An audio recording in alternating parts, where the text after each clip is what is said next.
Non, avant qu'on ne poursuive la prière, je vais intervenir un peu. Sœur Irène, que le Seigneur te fortifie. Je ne sais pas quelle est la montagne qui est devant toi. Que Dieu te donne la force de pouvoir surmonter cela et que tu puisses être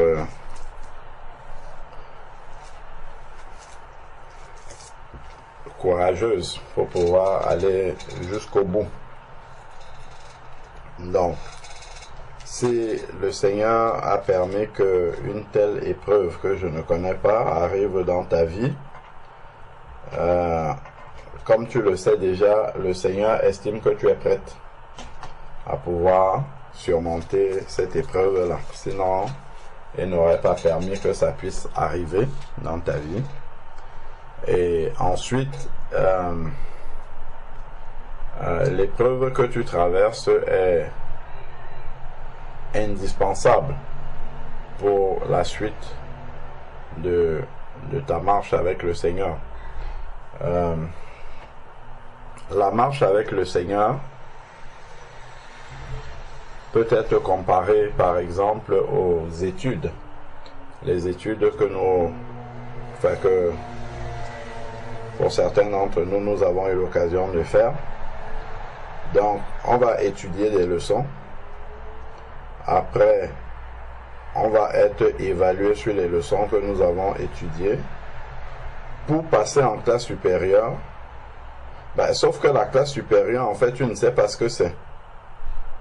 Dans le monde naturel, si tu es en série littéraire, par exemple, en seconde littéraire, tu sais qu'à la fin de tes examens, tu vas passer en première littéraire. Et après en terminale littéraire, et ainsi de suite.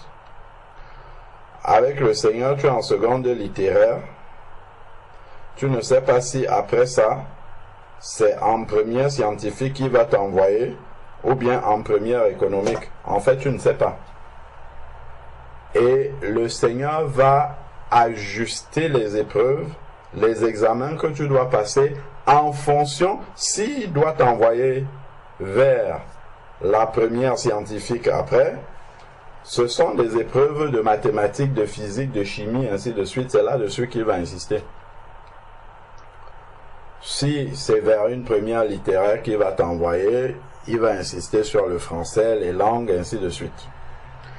Donc, le Seigneur, par rapport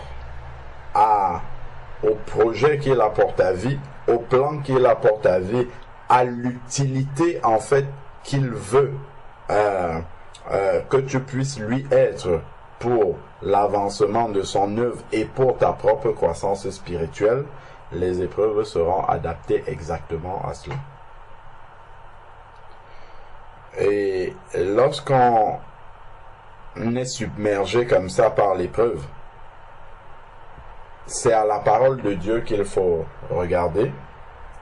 Nous voyons par exemple lorsque Jean-Baptiste était en prison, lorsque Jésus était passé près de là où Jean-Baptiste exerçait son ministère, Jean-Baptiste a rendu témoignage de Jésus en disant: voici l'agneau de Dieu qui ôte le péché du monde. Je ne le connaissais pas, mais celui qui m'a envoyé m'a dit: celui que tu baptiseras et sur qui la colombe descendra, c'est lui qui est l'agneau de Dieu. Donc, il a rendu ce témoignage. Maintenant, au moment où il était accablé par l'épreuve, où il était dans la prison chez Hérode, l'épreuve était tellement difficile que Jean-Baptiste va demander à ses disciples d'aller voir Jésus et de demander à Jésus si c'est lui qui devait venir ou si on doit en attendre un autre. Parce que justement la taille des épreuves devant lui était tellement impressionnante qu'il se posait la question: est-ce que vraiment le Messie peut être là et je suis dans une telle épreuve?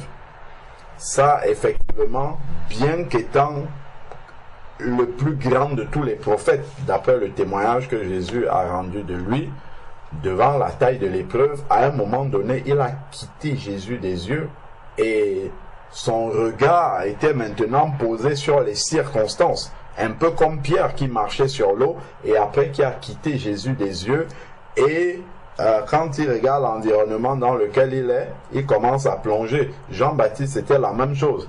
Tant qu'il gardait le regard fixé sur ce que Dieu lui avait dit, la colombe qui descend sur celui qui sort de l'eau, c'est lui l'agneau de Dieu, point à la ligne, il n'y a pas autre chose que tu dois regarder. Mais à un moment donné, Jean-Baptiste a commencé à regarder les circonstances. Comment je peux être en prison? Comment je peux être humilié de la sorte? Et à ce moment-là, le questionnement commence. Est-ce que vraiment c'est l'agneau de Dieu véritable dont je parlais, ou est-ce que on doit en attendre un autre? Donc, on voit que lorsque les regards se portent sur les circonstances, lorsque les regards regardent la souffrance, se portent sur la souffrance de la chair, on peut bien imaginer, lorsque Jean-Baptiste était en prison, il n'était pas traité comme un roi, pas du tout, très loin de là. Très loin de là, et devant la souffrance de la chair, il va remettre en question la certitude qu'il avait sur justement le Messie qui était déjà là. On va regarder ça dans la parole. Si nous regardons Luc chapitre 7, Luc, chapitre 7, versets 19 à 20. Luc, chapitre 7, versets 19 à 20. On peut commencer à 18. Les disciples de Jean lui annoncèrent tout cela.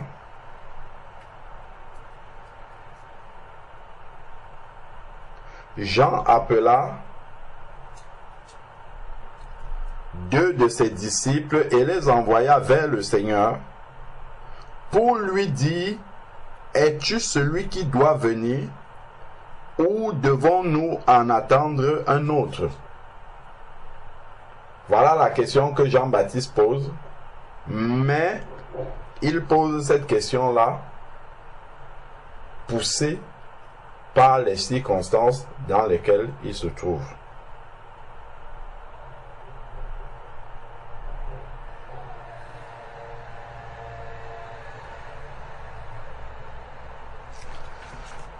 Verset 21. À l'heure même où Jean-Baptiste se pose ces questions-là, Jésus guérit plusieurs personnes de maladies, d'infirmités et d'esprits mauvais. C'est ça que Jésus lui faisait au moment où Jean-Baptiste posait cette question-là, et rendit la vue à de nombreux aveugles.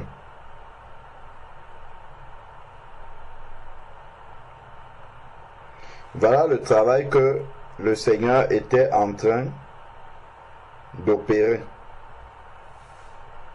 Verset 22. Et il leur répondit. Jésus nous montre en fait,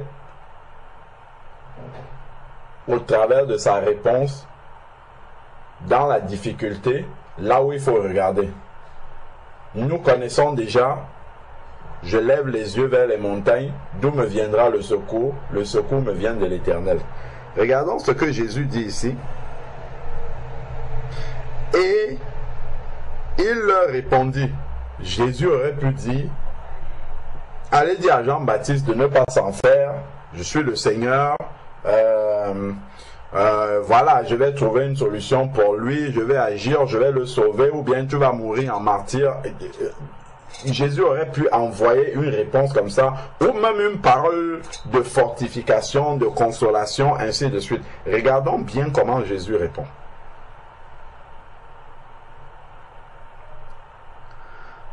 Allez rapporter à Jean, parce que Jean c'est un enfant de Dieu. Allez rapporter à Jean ce que vous avez vu et entendu. Ce que vous avez vu et entendu. Allez rapporter cela à Jean. Les boiteux marchent. Les lépreux sont purifiés. Les sourds entendent. Et les morts ressuscitent. La bonne nouvelle est annoncée aux pauvres. La bonne nouvelle est annoncée aux pauvres. Alors, regardons quelque chose dans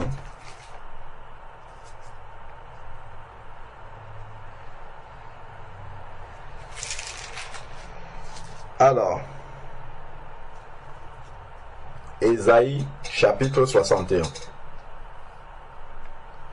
Ésaïe chapitre 61 verset 1. Ésaïe chapitre 61 verset 1. L'Esprit du Seigneur, l'Éternel est sur moi. L'Esprit du Seigneur, l'Éternel est sur moi.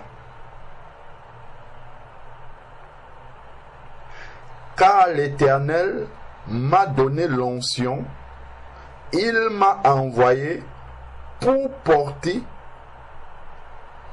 de bonnes nouvelles à ceux qui sont humiliés, pour panser ceux qui ont le cœur brisé, pour proclamer aux captifs leur libération et aux prisonniers leur élargissement, pour proclamer une année favorable de la part de l'Éternel et un jour de vengeance de notre Dieu, pour consoler tous ceux qui sont dans le deuil, pour accorder à ceux de Sion qui sont dans le deuil, pour leur donner la splendeur au lieu des cendres, l'huile, une huile de joie au lieu du deuil, un vêtement de louange au lieu d'un esprit abattu, afin qu'on les appelle térébintes de justice, plantation de l'Éternel, pour servir sa splendeur. Donc en fait ce passage-ci est le passage que le Seigneur cite en fait et demande d'aller répondre comme cela à Jean-Baptiste.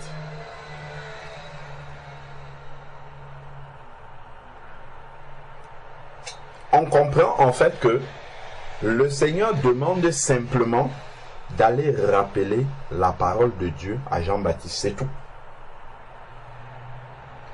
Parce que la question que Jean-Baptiste pose révèle en fait que il a quitté Jésus des yeux, c'est-à-dire qu'il a quitté la parole de Dieu des yeux.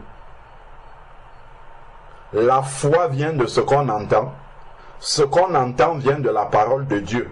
Donc, quand on quitte le terrain de la parole de Dieu, la foi commence à nous manquer. Et là, on va commencer à crier à Dieu, à l'aide, à l'aide. Pourtant, quand les yeux restent fixés sur la parole de Dieu, là, la foi est au rendez-vous. Donc, la foi de Jean était en train de chanceler à cause des circonstances. Donc, pour fortifier, pour ranimer la foi de Jean, Jésus n'exauce pas une prière d'augmenter sa foi. Jésus lui rappelle la parole, puisque au travers de la parole de Dieu, la foi va revenir. La foi vient de ce qu'on entend, et ce qu'on entend vient de la parole de Dieu. Donc le Seigneur a compris que Jean a quitté le terrain de la foi. par rapport aux circonstances, par rapport à la souffrance de la chair.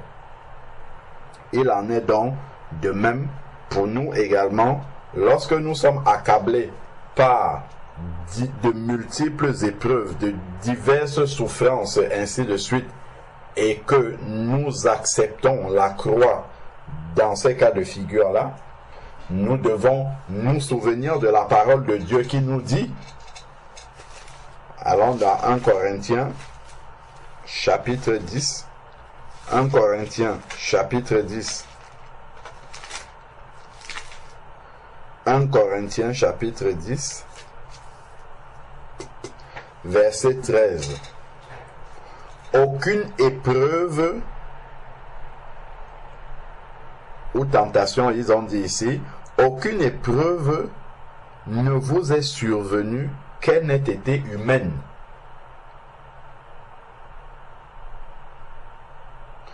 Donc, quand on dit une épreuve qu'elle n'ait été humaine, c'est-à-dire qu'elle n'ait été à la mesure qu'un être humain peut supporter.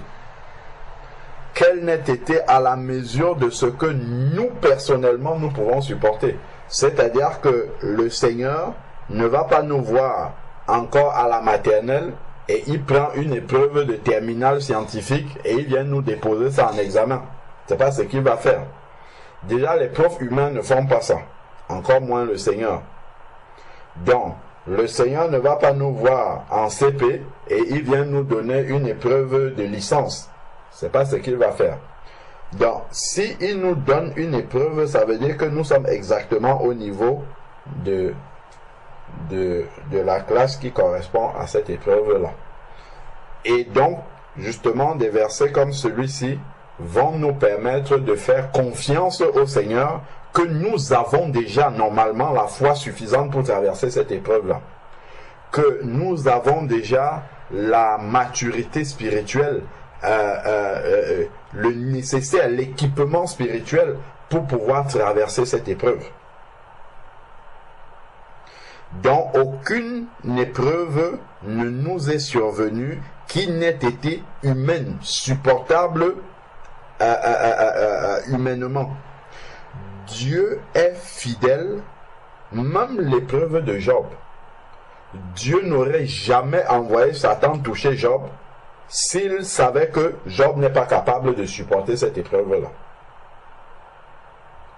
Si Dieu a autorisé Satan à aller toucher Job en lui donnant bien évidemment les limites de ce qu'il pouvait toucher, Dieu savait que dans ces limites-là, Job va supporter jusqu'au bout.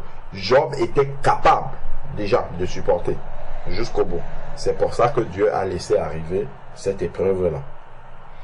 Donc ici, il dit, Dieu est fidèle. Donc ça, ce sont des mots que nous devons nous rappeler pour que notre foi revienne, grandisse, parce que n'oublions pas d'où on est parti. La foi vient de ce qu'on entend, et ce qu'on entend vient de la parole de Dieu. Donc au moment où on commence à faiblir parce que l'épreuve devient très difficile, c'est vers la parole de Dieu qu'il faut se tourner pour revoir les promesses du Seigneur et nous rappeler qui a permis cette épreuve-là. C'est le Dieu fidèle. Fidèle, c'est quelqu'un qui n'abandonne pas en cours de chemin. Dieu n'est pas lâche. C'est-à-dire que Dieu ne va pas nous engager dans une épreuve et nous abandonner en cours de chemin alors que nous sommes en train d'essayer de donner du meilleur que nous pouvons pour traverser l'épreuve. Dieu ne va pas faire ça. Dieu n'est pas lâche. Il est au contraire fidèle. Donc, comme il a dit, et voici, je suis avec vous jusqu'à la fin du monde. Dieu ne nous abandonne pas. Gardons un doigt ici et allons voir un autre verset dans Jean. On va venir finir là après. Nous faisons l'exercice de nous rappeler dans des moments difficiles, là où l'épreuve bat son plein, là où vraiment les montagnes sont là devant nous, de nous rappeler de la parole de Dieu pour que la foi nécessaire revienne. Donc, le Seigneur nous dit dans Jean chapitre 14,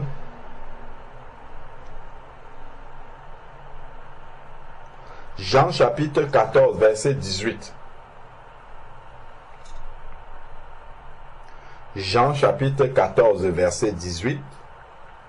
Le Seigneur dit, je ne vous laisserai pas orphelins, je viens à vous. Nous savons que l'orphelin, en fait, n'a plus de parents, donc il est amené, en fait, à se battre devant les situations de la vie tout seul.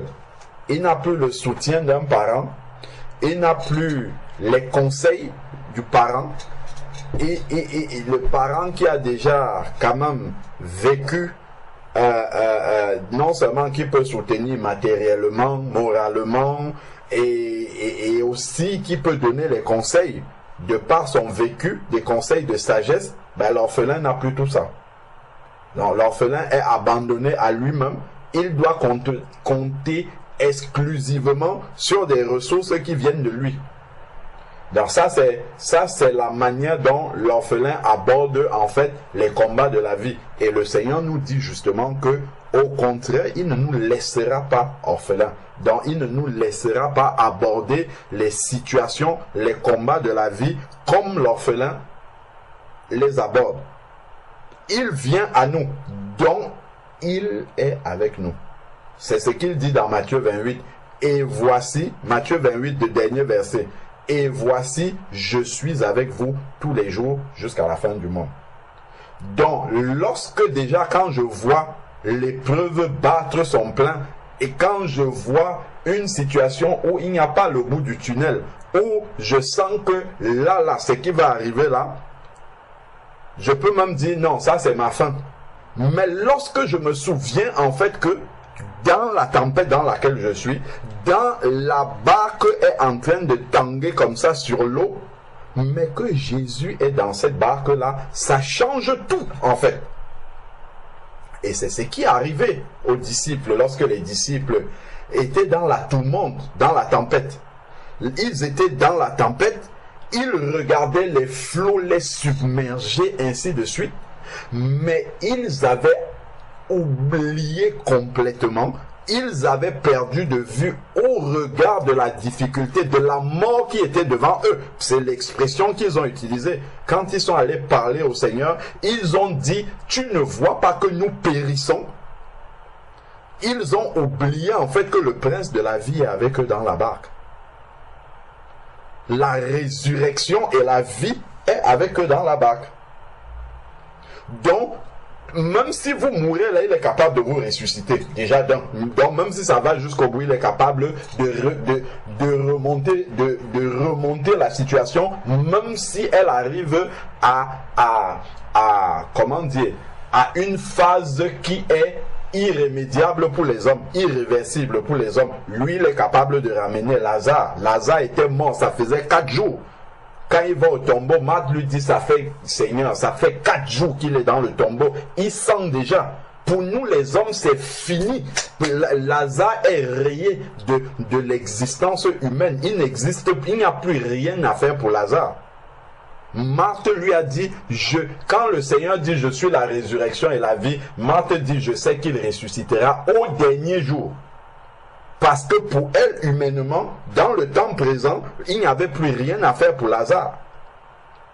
Et Jésus a montré devant le tombeau de Lazare que, en fait, il vit dans l'éternité. Donc, il n'y a pas, comment dire, une circonstance devant laquelle il est démuni, même la mort qui a déjà duré plusieurs jours. Et c'est celui-là qui était dans la barque avec les disciples. Donc, les disciples ont oublié qui est Jésus. Ils avaient déjà vu Jésus intervenir dans plusieurs circonstances. Ils ont oublié qui est Jésus. Par contre, les flots qui étaient devant eux, donc la vue, l'essence, c'est la peur de périr, de mourir, ainsi de suite, étaient devant eux. Et ils disent, après avoir essayé de se sauver eux-mêmes, donc d'essayer plusieurs solutions comment dire, d'expérience de pécheurs comme ils étaient, quand il voit que ces solutions-là sont épuisées, là maintenant, il se retourne, Seigneur, comment peux-tu dormir? Ne vois-tu pas que nous périssions? Parfois, nous aussi, nous sommes comme ça. Dans certaines circonstances, ça chauffe tellement qu'on va même gronder le Seigneur. Seigneur, est-ce que tu es même encore là? Est-ce que tu ne vois pas que là, je vais au péril de ma vie? Le Seigneur est couché dans la barque. Il est dans la barque, mais il est couché. Ça veut dire que peu importe la hauteur des flots, en fait, le Seigneur est couché, il est imperturbable, il est sur son trône et il maîtrise la situation. Parce que l'épreuve qu'ils sont en train de traverser là, le Seigneur, lui, il a ses yeux sur la parole là, il sait que cette épreuve-là, elle n'est pas au-dessus de la capacité humaine. Même si les vents, les flots sont n'importe comment, il sait que si c'est arrivé, lui, il peut rester tranquillement, endormi, au moment où, justement, les disciples étaient dans la plus grande tourmente. Parce qu'ils n'avaient pas les yeux sur Jésus qui était là avec eux. Parce qu'ils avaient oublié que le Sauveur, celui qui a créé toutes choses, par qui tout a été créé et pour qui tout a été créé, est là avec eux. C'est lui qui décide de tout. Celui qui a l'histoire de l'humanité de bout en bout entre ses mains, il est là avec eux. Et ça, ils avaient oublié. Et donc, effectivement, comme ils ont oublié ça, ça revient à oublier la parole de Dieu. Jean, chapitre 1, verset 14. La parole s'est faite chair, elle a habité au milieu de nous. Jésus est cette parole-là. Donc, eux, physiquement, ils avaient détourné le regard de Jésus. Et nous, ça signifie pour nous, dans nos cas, que lorsque nous sommes devant ces circonstances-là, nous avons laissé la parole de Dieu de côté. Et là, on commence à chercher le secours un peu ailleurs et les circonstances nous effrayent. Nous regardons le calendrier, l'heure tourne, ça tourne, les échéances sont là, on ne voit pas la solution et la panique commence. Effectivement, nous devons à ce moment-là nous rappeler qu'il ne nous a pas laissés orphelins.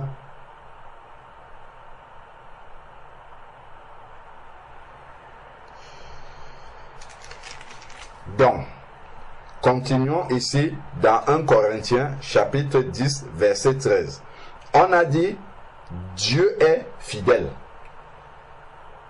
C'est après avoir dit qu'aucune épreuve ne nous est survenue qu'elle ne soit supportable humainement, et on dit ensuite que Dieu est fidèle.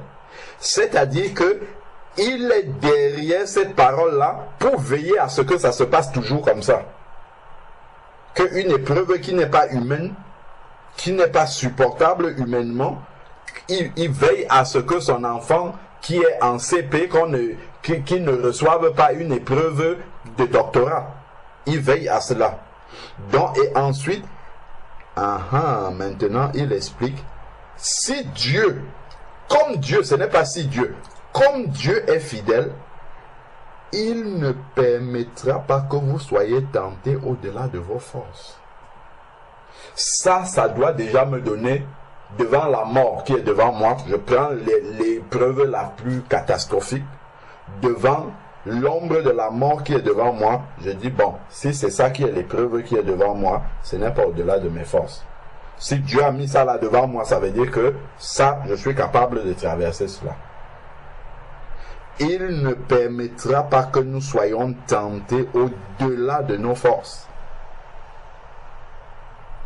Dans ma prière, dans cette difficulté, au creux de la vague, au creux de la tempête comme ça, Seigneur, donne-moi de garder mes yeux sur ta parole.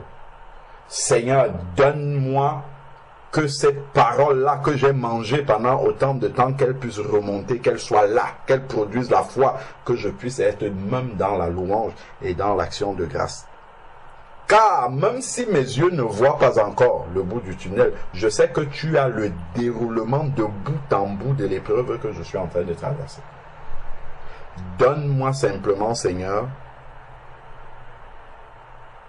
d'avoir le comportement que tu attends de moi, de comprendre ce que tu veux travailler en moi, de te faire entièrement confiance, de réagir de la bonne façon dans l'épreuve. Car je sais qu'au travers de cette épreuve, il y a quelque chose que tu veux travailler en moi. Il y a un cap de foi que tu veux me faire atteindre. Ça peut me paraître un peu brutal, mais il y a un cap vers lequel tu veux m'amener.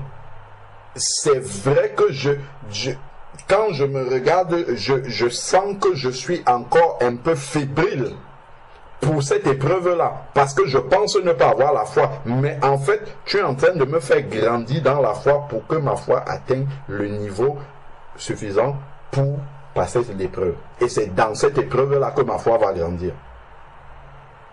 À ce moment-là, l'épreuve devient, comment dire, on ne la vit plus dans la chair, dans la souffrance de la chair, mais on commence à prendre l'épreuve de manière spirituelle et à entrer dans l'échange avec le Seigneur sur la dimension spirituelle de cette épreuve-là, en oubliant que la chair est en train de souffrir. Donc ici, il ne permettra pas que vous soyez tentés au-delà de vos forces. Mais, Dieu est fidèle, hein? Mais, avec l'épreuve, donc quand l'épreuve arrive comme ça, il donnera le moyen d'en sortir.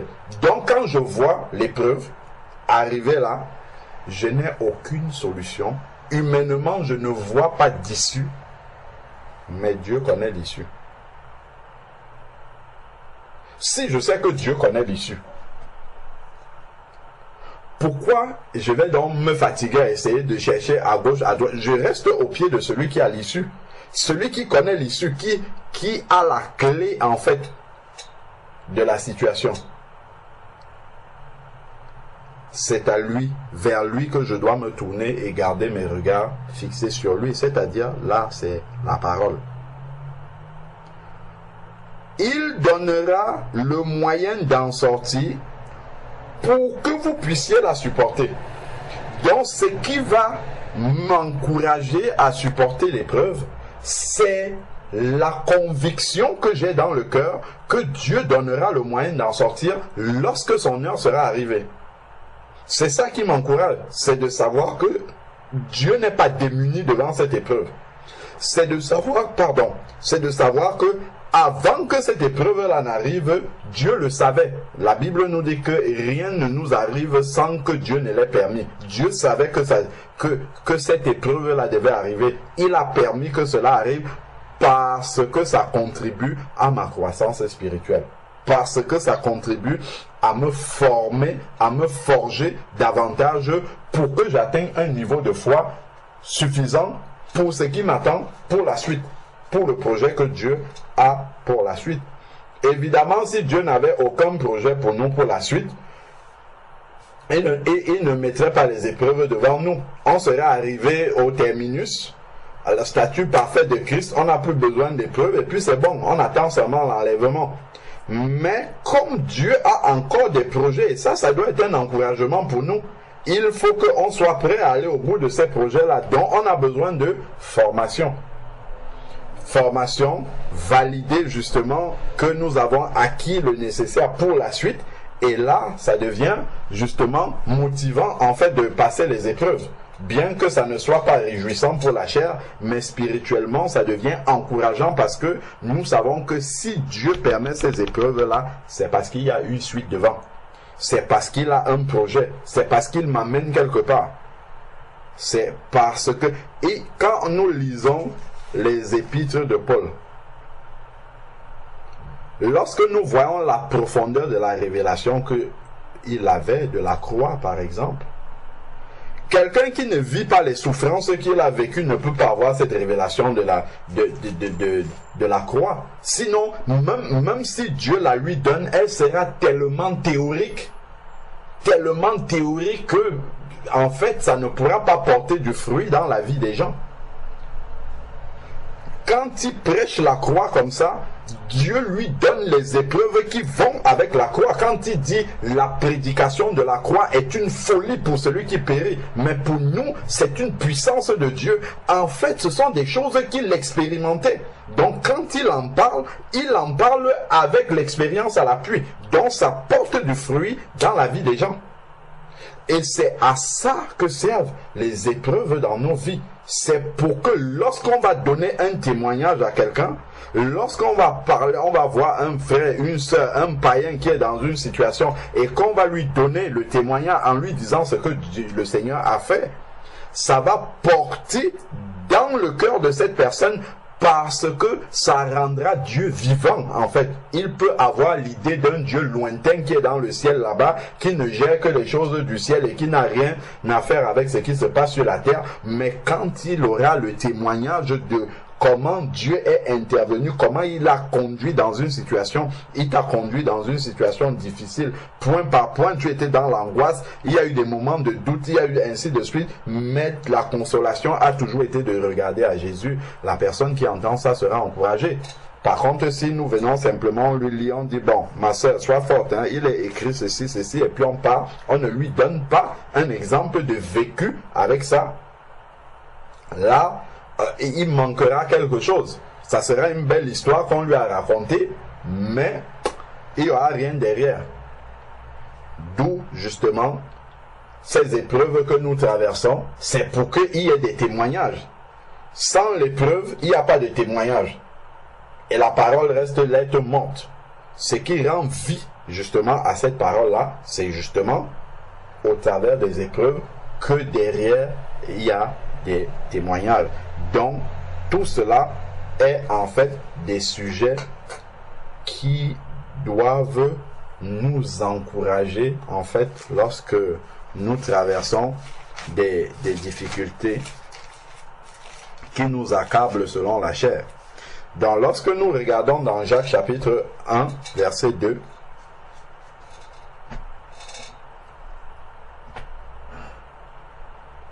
Jacques chapitre 1, verset 2,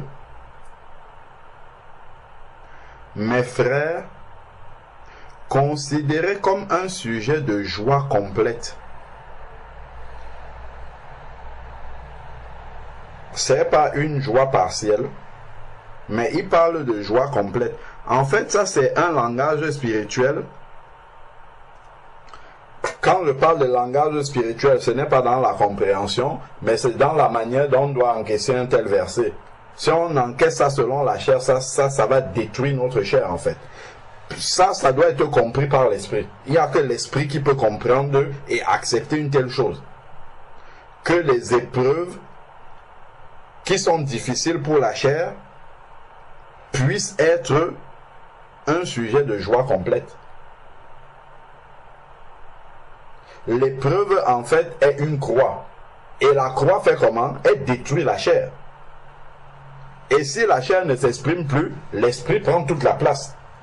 Et là, ça devient la joie, en fait. Parce que dans l'épreuve, ma chair va mourir davantage. Et l'esprit va davantage prendre la place. Et là, déjà, c'est quelque chose qui peut me donner de la joie lorsque je suis en train de traverser une épreuve. Ça peut m'encourager lorsque ça va m'encourager lorsque je suis en train de traverser une épreuve. C'est que ma chair pour laquelle je prie tout le temps, Seigneur, brise-moi, Seigneur, détruis ma chair, ainsi de suite. Après, maintenant, le Seigneur, il entend ma prière, il comprend le désir de mon cœur, il dit, bon, ben d'accord, ok, tu veux être brisé, tu veux, comment dire, que ta chair se taise, ben je vais te donner les épreuves qui correspondent à ça, parce que Dieu n'est pas un magicien, il ne va pas faire la magie comme ça, et puis voilà, allez, hop, du jour au lendemain, ta chair ne parle plus. Jésus est allé doucement à la croix, tout doucement, il a porté sa croix. Doucement. Les catholiques ont même fait des stations, je ne sais pas comment ils appellent ça, du chemin de croix, ainsi de suite. Ça montre toute la lenteur, en fait, avec laquelle la chair a été détruite. Ce n'est pas, Jésus n'est pas, ce n'est pas arrivé en 2 minutes. Il est allé lentement, on l'a insulté, il n'a rien dit. On lui a dit toutes formes de provocation. Si tu es le Fils de Dieu, descends de la croix. Tu as sauvé les autres, sauve-toi toi-même, ainsi de suite. Il a reçu toutes les humiliations d'abord avant d'arriver à la croix. ensuite, maintenant, quand il arrive à la croix, on connaît l'histoire, la couronne d'épines qui est là sur la tête, avec toute la moquerie qui va bien. On prend les pointes, on le cloue petit à petit, comme ça, sur les montants de la croix. On tape sur les clous, ainsi. Donc, en fait, ça montre une mort lente de la chair. C'est la même chose, en fait, avec la mort de notre chair, la manière dont elle va mourir.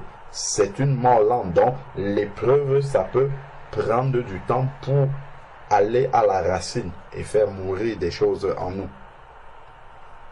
Sujet de joie complète, les diverses épreuves, parce que au travers de cette croix-là, la chair va moins s'exprimer, la chair sera détruite. Sachant que, voilà, c'est le fait de savoir, c'est le sachant là qui fait que je peux prendre ça comme un sujet de joie. Parce que si je m'arrête juste là, mais ça va être un sujet de tristesse. Ça va être un sujet de tristesse parce que ma chair est accablée. À quoi bon me réjouir d'une chair qui est dans la souffrance, de mes pensées qui sont dans l'inquiétude, d'un cœur qui est instable? Je ne peux pas me réjouir de ça. Ce n'est que le but pour lequel Dieu laisse arriver cela dans ma vie, c'est cela qui va m'encourager et faire en sorte que je commence à regarder l'épreuve comme un sujet de joie. C'est pour cette raison-là que je disais que c'est spirituellement, en fait, que nous devons prendre la chose, que nous devons comprendre cela. C'est spirituellement. Donc, comme je sais, comme nous savons, en gardant les yeux fixés sur le Seigneur, sachant que la mise à l'épreuve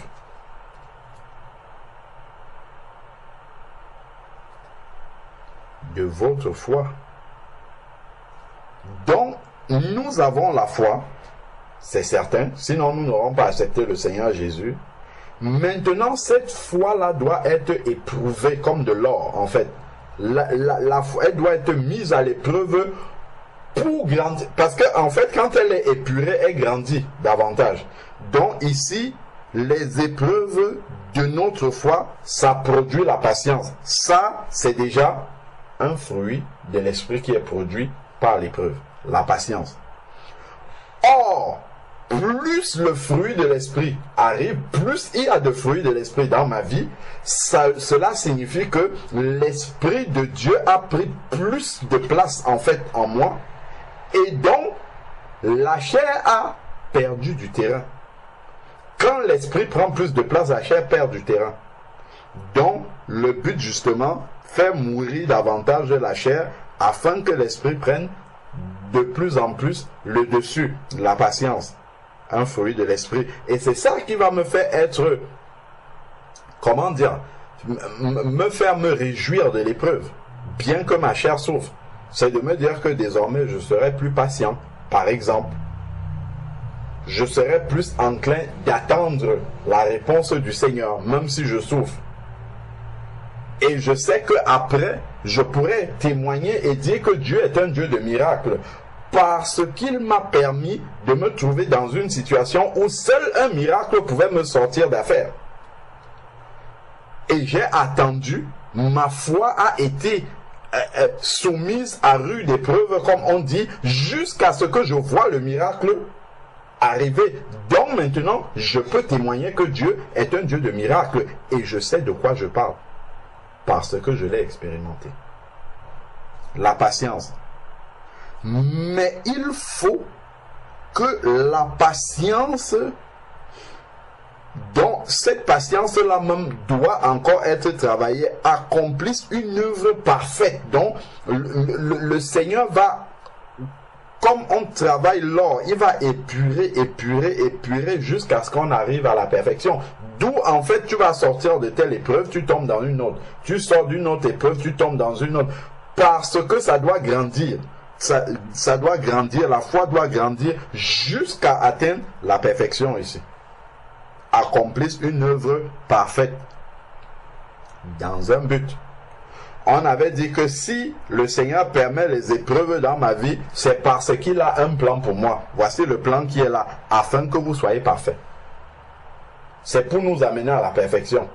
Il ne peut avoir de perfection sans épreuve. On ne peut pas arriver à la perfection sans épreuve. Or, le but, c'est que nous soyons parfaits. Il a donné, Éphésiens chapitre 4, verset 11, il a donné les uns comme apôtres, prophètes, docteurs, évangélistes, pour le perfectionnement, pasteurs, pour le perfectionnement des saints en vue de l'œuvre du ministère, pour que nous arrivions jusqu'à la stature parfaite de Christ. Voilà, ça c'est écrit ici, là, afin que nous soyons parfaits et accomplis. Et qu'il ne nous manque rien. Les épreuves viennent pour compléter ce qui nous manque, en fait. Parce que nous sommes, le Seigneur au départ, on a vu dans la parabole des talents, Matthieu 25, le Seigneur donne à l'un un talent, à l'autre il donne 2 talents, à l'autre ainsi de suite. Et maintenant, il faut que nous soyons équipés complètement pour faire le travail du Seigneur, pour être utiles entre les mains du Seigneur. Or, notre équipement n'est pas complet. Et nous avons ramené aussi des choses qui sont en nous, qui font en sorte que nous ne sommes pas utilisables dans notre état par le Seigneur. Par rapport à ce qu'il a prévu comme projet de nous utiliser, nous ne sommes pas encore utilisables. Donc il y a des choses qui doivent détruire en nous. Et ça, les épreuves font le travail d'émonder, de couper, de détruire. Et en détruisant, en fait, il nous équipe davantage. Il nous équipe et après on est prêt. Après, on est prêt pour aller commencer le travail. Donc, voilà vraiment ce que nous devons comprendre. Jésus a dû passer par le désert, être tenté, être soumis à certaines situations difficiles avec le diable. C'est après le désert qu'il commence à servir. Et parce qu'il y a eu cette préparation-là, il commence à servir et prêt à aller jusqu'à la croix. Il nous montre bien que c'est le Saint-Esprit qui l'a amené dans le désert pour être tenté par le diable, sachant que le dernier combat, pour utiliser les termes courants que nous utilisons souvent, le dernier combat qu'il avait amené, c'était aussi contre le diable. Donc, le Seigneur l'a formé d'abord dans un premier combat avec le diable avant de commencer le travail. Ensuite, il a fait les 3 ans et demi de ministère et il a retrouvé le diable encore à la fin, à la croix. Parce que toutes les personnes qui insultaient Jésus, la croix, même tout ça, le diable était là pour le faire descendre de la croix. Et nous savons bien qu'il y a eu un combat pendant 3 heures et le Seigneur a livré publiquement en spectacle toutes les puissances ténébreuses et qu'il ne nous manque rien. Donc voilà en fait des portions de la parole de Dieu qui doivent pouvoir nous encourager lorsque nous traversons l'épreuve. Bien que ça soit difficile pour notre chair, bien que ça soit compliqué, le fait de garder les yeux fixés sur la parole de Dieu, sur les promesses du Seigneur, ne pas oublier que le Seigneur est fidèle, ne pas oublier que le Seigneur est dans notre barque, ne pas oublier que le Seigneur ne peut pas venir et il nous voit dans la vallée de l'ombre de la mort. Il était là avec nous à un moment donné, il part, il nous laisse là. Dieu n'est pas lâche comme ça. Et justement, en parallèle, lorsque nous traversons toutes ces circonstances-là, le malin va nous envoyer toutes ces mauvaises pensées pour nous dire que le Seigneur t'a abandonné, tes prières ne montent plus, tu vois la situation elle est stationnaire, elle ne bouge pas. Tu pries depuis longtemps, ça ne change pas. Ça veut dire que tu n'es pas dans la volonté de Dieu. Évidemment, on doit étudier, on doit examiner pour voir si ce n'est pas... C'est parce que nous réagissons mal que nous demeurons dans l'épreuve, ou bien parce que justement Dieu attend que nous corrigions quelque chose où nous n'allons pas marcher dans sa volonté. Tout ça, ce sont des examens préalables à faire, mais une fois qu'on a vérifié tout ça et que voilà, on n'est pas dans ces cas-là, le malin va nous mitrailler toutes ces mauvaises pensées-là pour mettre de mauvaises choses au compte de Dieu, comme ça se passait aussi avec Job. Donc, c'est la parole de Dieu qui va renouveler notre pensée pour que nous discernions la volonté de Dieu qui est bonne, agréable et parfaite, et que nous ne cédions pas au doute. Et ça va nous aider à pouvoir surmonter victorieusement l'épreuve, bien qu'elle soit difficile. Amen. Donc vraiment, ma sœur, que Dieu te fortifie, que Dieu nous fortifie tous, parce que Dieu n'épargne les épreuves à personne. S'il épargne les épreuves, c'est qu'il ne nous aime pas. Donc, vraiment, portons avec joie et affrontons les épreuves que le Seigneur permet dans nos vies, sachant que tout cela contribue à notre croissance, pour qu'il ne nous manque rien. Amen. Amen. Amen.